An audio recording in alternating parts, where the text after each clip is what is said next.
Shalom, and welcome back to the Barbecue Network channel. I hope everyone had a nice, restful Shabbat and are enjoying themselves.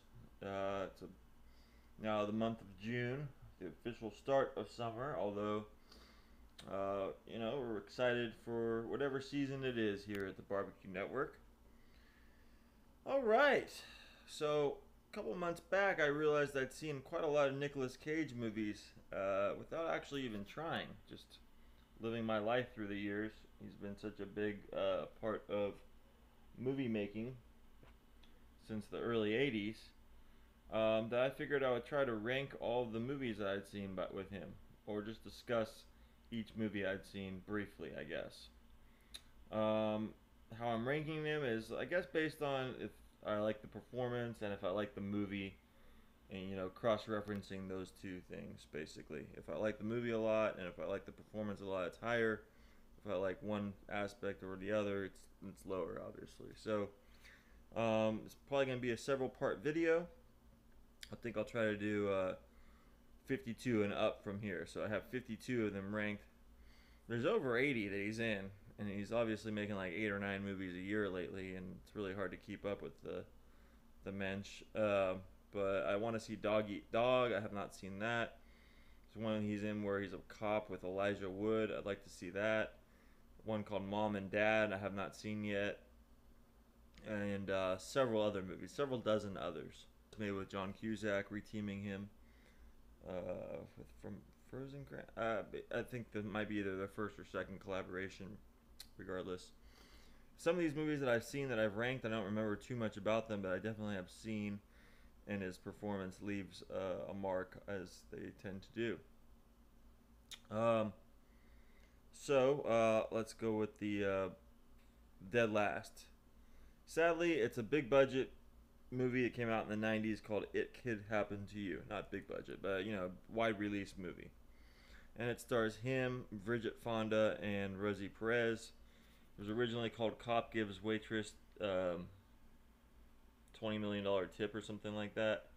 And it's basically about a cop who's in kind of a weird relationship with Rosie Perez, and then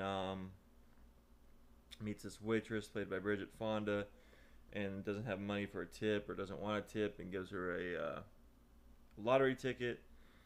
And it turns out to be a winning lottery ticket, and madness and comedy is supposed to ensue.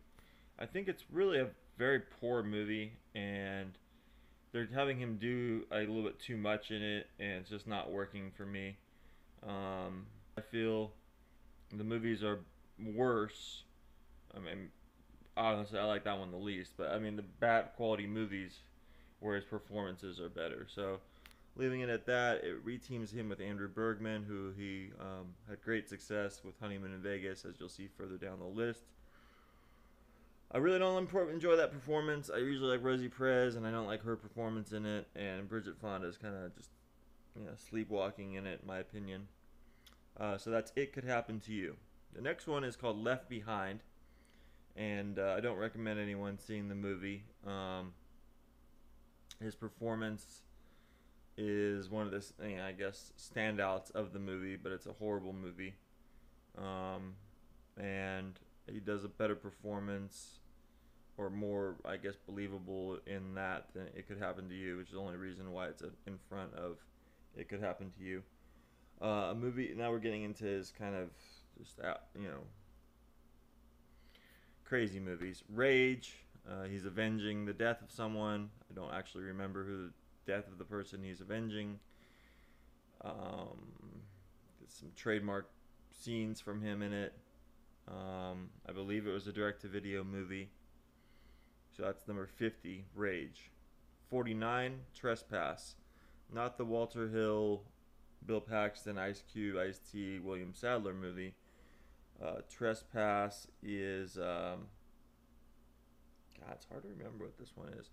I guess this is the one with Nicole Kidman, where people break into their house, and it's kind of like Straw Dogs, but not set out in the countryside. I felt that the movie was horrible. I believe that Joel Schumacher directed it. I do like his work, though. I felt that Nicole Kidman's performance was poor, and I felt that Nicolas Cage's performance was one of the saving graces of the movie, but it's a very poor movie. And one of the least and so that's 49 Trespass, and one of the least appealing or least good performances by him, but a movie that's got some good action and stuff in it, so I put it a little bit higher. A really bad performance by Sean Young as well. Me being a friend of hers, I hope she don't mind me saying that, but she's pretty poor in the movie. I found that the supporting actors in it are a little bit better. I believe Tommy Lee Jones and some of the other folks do a better job. So that would be Firebirds, number 48, a wide theatrical release and an underperformer at the box office, I believe in 1989 or 1990. Now, around this time, he made a movie called Zandali. If anyone has Zandali on DVD or knows how to watch it, I would love to watch that. And also another one called Time to Kill. Not A Time to Kill, but Time to Kill. I'm intrigued to watch both of those movies. I've never seen either one. And then, so Seeking Justice is another sort of revenge Cage type movie. Seeking Justice and Stolen, that's 47 and 46. Not much to say on either. I saw them in the early days of when they were available on Netflix, and not a fan of either. I do think you're gonna hear a dog in the background.